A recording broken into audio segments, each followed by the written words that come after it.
লোকে সোনাদানা লকারে রাখে, আর আমি রাজকীয়ভাবে খাটের নিচে তেলের খনি রাখছি।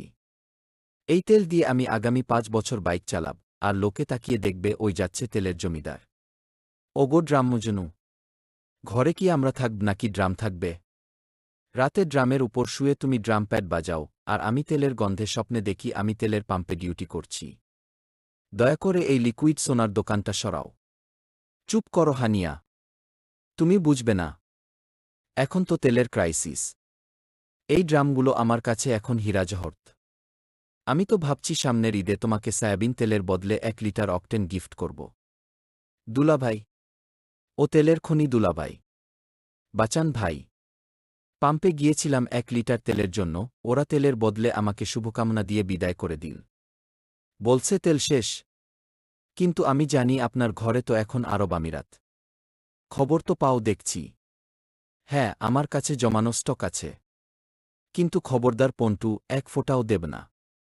এটা আমার পার্সোনাল পেট্রোলিয়াম মিউজিয়াম। আরে ভাই, আমার বাইক তেষ্টায় ঢুকছে। কাল অফিসে সময়মতো না গেলে বস আমাকে অকটেন দিয়ে পুড়িয়ে মারবে।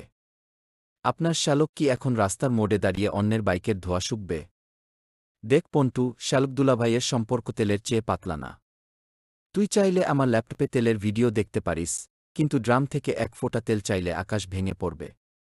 Breaking news! Breaking news! ওরে ও মজুদ্দার মজনু, খবর শুনছিস? তেলের দাম তো আকাশ থেকে মাটিতে আছাড় খেয়েছে।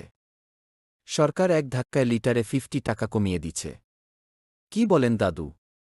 আমি তো কাল রাতে লিটার প্রতি 200 টাকা বেশি দিয়ে এই 5 ড্রাম তেল স্টক করলাম। আমার তো সব সেভিংস শেষ। এখন এই ড্রামগুলো আমি কি করব? আরে তোর কপাল তো আরও ভালো। তুই যে হুজুগে পড়ে তাড়াহুড়ো করে 5 ড্রাম তেল নিলি, পাম্পের পিচ্চিটা অন্ধকারে তোকে ঠকাইছে।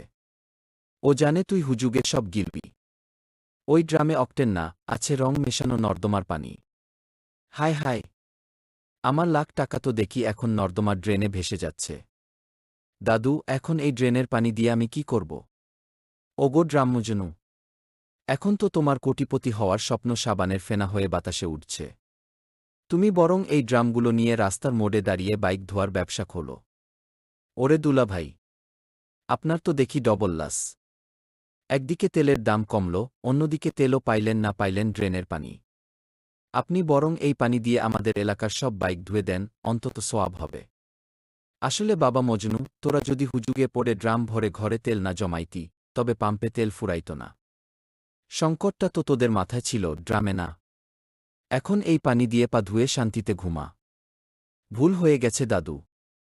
মজুত করতে গিয়ে এখন ড্রেনের পানির মালিক হইলাম। চলো পন্টু, এই দামি ড্রেনের পানির ড্রামগুলো পাম্পে ফেরত দিয়ে আসি।